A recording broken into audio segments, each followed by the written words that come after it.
Welcome to the first broadcast in this series concerning the changes in our planetary, social, political, and economic environment. These changes are undeniable. They are not random, as many may believe, and they are moving in a direction that may not necessarily be immediately obvious to most people. This particular show will have its focus on money, or the global economy, and the situation we're facing right now. That is the key to moving forward for each and every nation on the planet. Of course, it affects you personally in a very direct way. This is about money because money seems to make the world go around. It is the foundation for cooperative efforts to trade, barter, and make life work. That foundation is failing today, and there's a reason for that. The confusion concerning the true reasons for the economic chaos we find ourselves in today are not only at the street level, but well up into the higher realms of our social structures of power and governance. You will find that money has governed the truth, integrity, and morality in such a way that it has not served the people well. This has truly been an age of confusion. As Einstein once said, solutions to problems are never found by thinking at the same level that created those problems in the first place. Many people do not really know what that means. It has to do with a level of abstraction about the subject matter involved. Einstein understood this perfectly when he said he was most interested in understanding how God thinks. The rest is just about the details. When we increase our level of abstraction in thinking, we become more philosophic. Instead of thinking about what we use to represent money, be that gold, silver, oil, or tulip bulbs, as once was used in Holland, we all serve to think about what money really is and how it can be used in different ways. It is, after all, a man-made invention, and as such, it is the world's greatest religion. Simply because people believe in money. It has been said that humans are the most intelligent form of life on Earth. Yet we are the only species of life that has to work to earn money to live. There seems to be some sort of form of cognitive dissonance involved between how nature and man thinks about life. I have a problem absolving myself from being a part of nature as a living being. Being a curious and philosophical creature, I've done some serious thinking about the matters of money up through the years, how it affects us personally, how it affects the entire structure of society. When I see the conflicts that abound around the human condition, as it's called, I find that certain issues we tend to take for granted actually form a foundation of perception of reality that really needs to be challenged. One of those issues is about authority. Who has the right to decide over me or you? That's a big issue that I deal with specifically on the personal part of this program. The other issue is the question of how and why we use money. At the core of both of these issues lies the key to resolving them both, and that has to do with increasing your personal level of awareness about the issues themselves. Without awareness of these things, you're essentially flying blind in your life, and your instrument panel is limited to an on and off switch, a crappy map, compass, and radar. You are eternally lost as a human as long as you have not taken time to consider the true nature of authority or reason for doing anything beside the fact that you probably want to stay alive and figure this out before you die. These issues have been an integral part of my personal passion, and I've taken it upon myself to devote my time, energy, and awareness to resolving the conflicts we all have to deal with as living human beings. Some people imagine that philosophy has nothing to do with the reality of science, facts, hard evidence, because science cannot deal with that cannot be touched, weighed, measured, and quantized. It has to be objective. That itself is a thought virus that has unfortunately plagued the scientific community as a whole because they have not taken into consideration the implications of their own discoveries. That the human brain does two things very well. One part takes experience and breaks it down into different bits and pieces, while the other takes those bits and pieces and puts them back together again. Rational thinking has to do with sequential logic and language. A strategy, be that for playing a chess game or winning at the game of Monopoly, is rational. A rational approach to problem solving is to look for the immediate cause of the problem. Rationally, we look for the answer to why the problem was created. The problem with rational solutions is that the cause and effect is really an infinite chain of relationships. That kind of thinking does not solve the primary cause that usually lies buried deep in the structure of something much bigger. That's why politics never deal with these issues. It would solve problems immediately, and they would be out of a job. Everybody seems to be protecting their job and screwing up other people in the process, while what they really want to protect is a source of sustainable income. That is the source of the problem. What we call irrational is actually simultaneous logic. That means that everything happens at once. You use that all the time to recognize people you haven't seen in a long time. You instantly recognize your friend from a different part of your brain, which is actually much better than running through a chronological, alphabetical list of contacts.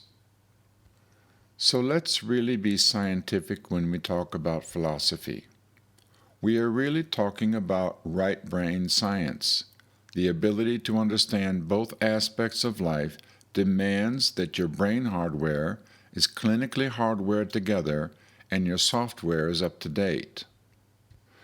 You are going to need to get your mind around some of the changes that you will be experiencing more and more as we move into a completely different universal cycle of time. Right brain science deals with aspects of rhythms, tempo, and cycles over time. Left brain science deals with the same aspects, but usually in shorter, more observable patterns, usually not interrelated, like the frequency of alternating electromagnetic energy. Right brain science is, among other things, the study of music, energy, and time. Because time is directly related to change or rate of change, even scientific researchers have to bend their minds to understand the true nature of time itself. Just as your lung and heart have rhythms of contraction and expansion, so does everything else in nature. The Earth moves in an orbit or spiral that follows the Sun. Our solar system moves in a spiral around the center of our galaxy, and the galaxy itself has a rhythm of orientation to something else again. The universe is a matrix of cycles that are interconnected. The cycle of time that humanity is entering into is twofold. One concerns the development of the planet. The other concerns an age of darkness or enlightenment. Although humanity may be somewhat technically enlightened, it is still missing the part about relationships and resolving the issues of cooperation or competition. This is the big picture. Far too much to talk about in one go, but necessary to have a framework in which to hang all the details that will follow. This is why it helps to get the big picture first. If you have religious beliefs that tie into something similar going on, you would be correct in your conclusions. There are, however, some distinct details that are probably different than what you might have imagined. You will probably get a connection with the values of wisdom that are taught at one time, like sharing, helping others, forgiving, accepting differences, and general empathy. The idea that living from the inside out was useful was also part of the doctrine, but few are those that have walked that path. Your involvement in this transition is of course voluntary, and the decision to act accordingly is something you have to feel is right for you. I'm not asking you to believe anything. Actually, I'm asking you to know for yourself. I would like to underline at this point that during the 25 years I've been aware of this shift in time, I have always perceived this shift as one that brings the earth and all life forms on the planet to higher levels of self-awareness, vitality, and harmony. I do not use the word peace because that only implies the absence of war. Vitality implies positive, sustainable growth in a cooperative environment. The difference between living in a defense economy and a growth economy is very interesting. In a defense economy, the people are in their bunkers, protecting themselves while their money is flying away. And in a growth economy, the money is in the bunker, and the people are flying all over the place, realizing their possibilities. What would you prefer? It seems we still have a long way to go to get there from here. The rest of this will have to do with the immediate economic situation, which is, from a global perspective, in dire straits right now. For those of you that are listening to this show, that are already aware of the issues involved, the problems facing humanity, and the necessary sustainable solutions, you are probably familiar with the news and alternative media about different groups that are trying to form alternative solutions to the problems facing humanity today. One of these groups is known as One People's Public Trust. I have rather intimate knowledge of the people that are involved in the public eye concerning this movement. They are indeed a part of my network of awake and aware humans on this planet. I am also aware of Ben Fulford, working in the East from Japan, informing the world about the criminal cabal of high-flying bankers that have destroyed the integrity of the world's economy, specifically the Rockefeller and Rothschild families, the Vatican, and the Crown. I'm aware of the work of David Icke from England, pointing out to the people the illusions they live under. Also, David Wilcock, concerning earth changes and the hidden economic structures on the planet.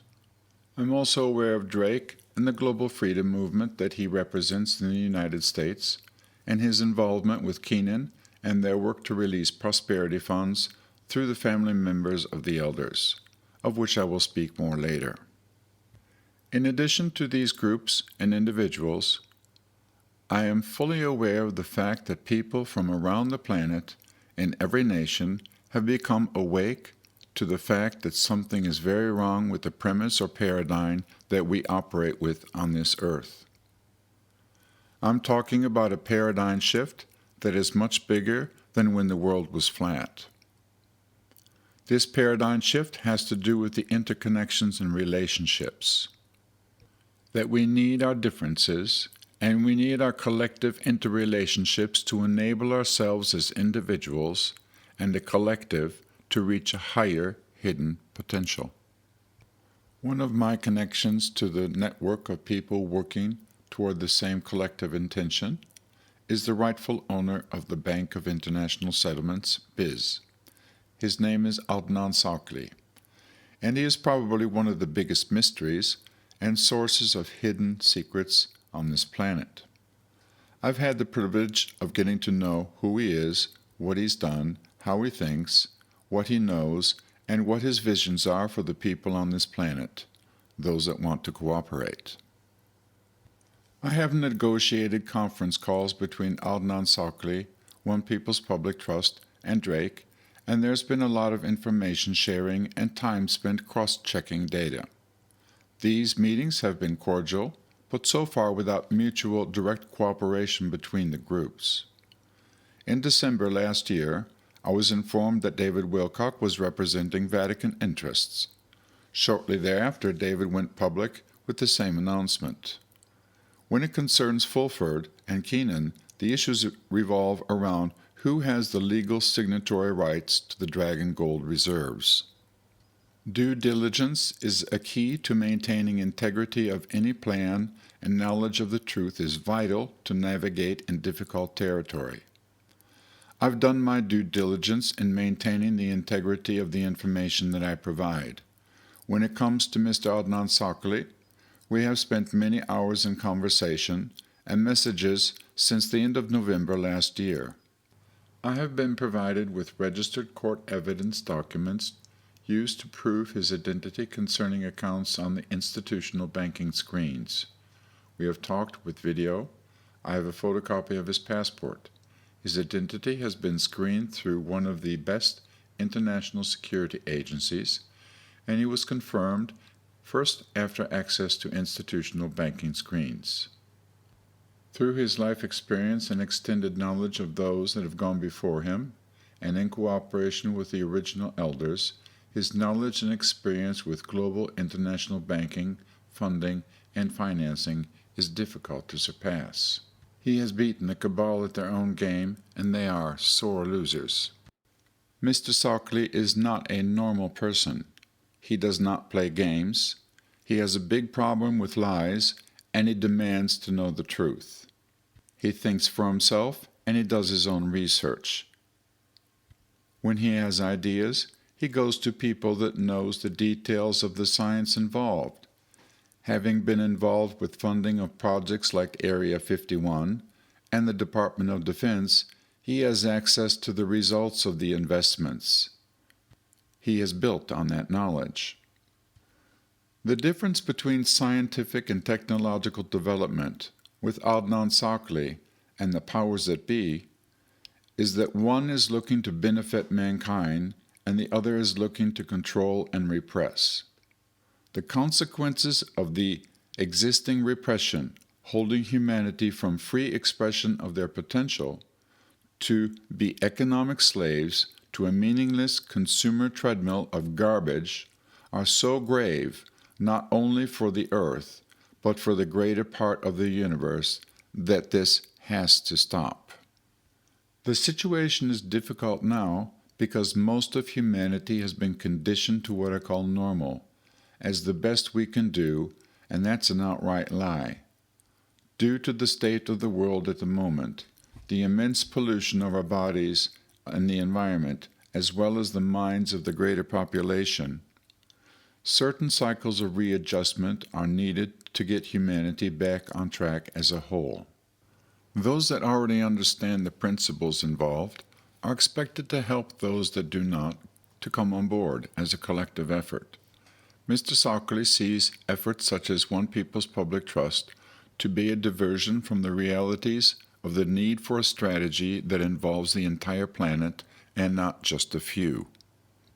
The number of finance agents with ties to systems that do not have accountability or rights to funds still abound. There has to be a general global cleanup operation involving military and law enforcement individuals and agencies that have integrity. There will be ample opportunity to elevate the level of standards in local communities when this transition has been more established. This will also involve the release of new technologies to maintain sustainability and help clean up the environment. After the terror attacks of the Twin Towers in New York, millions of people had to be evacuated by boat from a gridlocked Long Island. A general call to Channel 16 asking for immediate assistance was made from the U.S. Coast Guard. For any and all boats with the capacity for immediate response to do so. The spontaneous evacuation operation was completed without central leadership, but under individual, intelligent, collective understanding for the need and the solutions. It was much more effective than what happened on D-Day during World War II.